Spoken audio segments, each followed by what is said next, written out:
Tila hindi nagustuhan ng unkabogable star at TV host na si Vice Ganda ang ginawang pamamahiya ni Janela Salvador nang nag-guest sila sa afternoon show na It's Showtime kasama ang kanyang leading man, ang Thai actor na si Win Metawin, para mag-promote ng kanilang pelikula na Parallel Skies.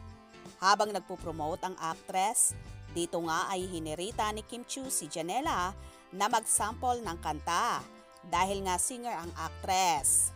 Agad-agad namang nireject iyon ni Janela at sinabing, "Medyo pausakunaw, kayo na lang." Kung saan tila na-offend at napahiya ng todo si Chinita Princess. Kitang-kita kasi sa dalaga na medyo nadismaya siya na hindi napagbigyan ng singer-actress. Kung tutuusin, napakasimple lang naman ang hiling na yon ni Kim para na rin sa madlang people na maging happy ang lahat. Sa pagkakataong yon, hindi nga nagustuhan ni Meme Vice Ganda ang ginawang pamamahiya ni Janela sa isa sa paborito niyang si Kim Chiu. Kaya naman agad-agad na nagpasaring ang TV host sa segment na Especially for You.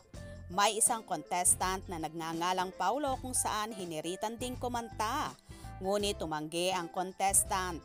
Kaya naman agad-agad sinabi ni Vice Ganda, "Paos ako now, kayo na lang."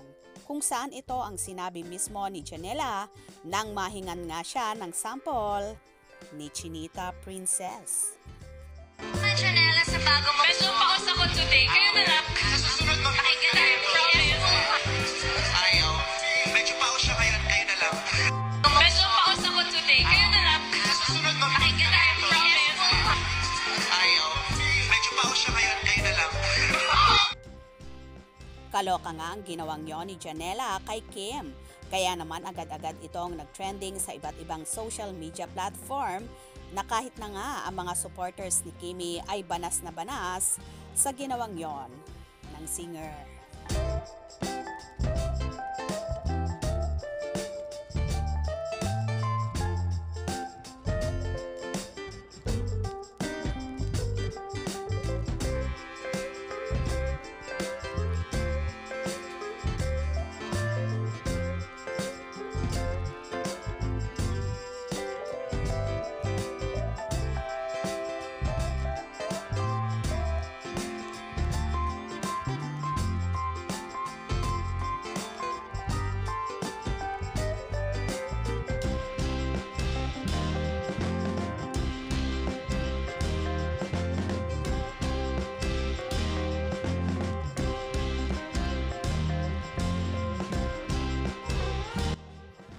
Well, hindi nga may wasang mabash si Janela Salvador na mga fanay ni Kimi sa ginawang pamamahiya kung kaya't na-offend ang multimedia idol. Kaya naman tumutok at wag na wag pahuhuli sa mga maiinit na kaganapan. Anong inyong magiging reaction sa bidyong ito? Comment below.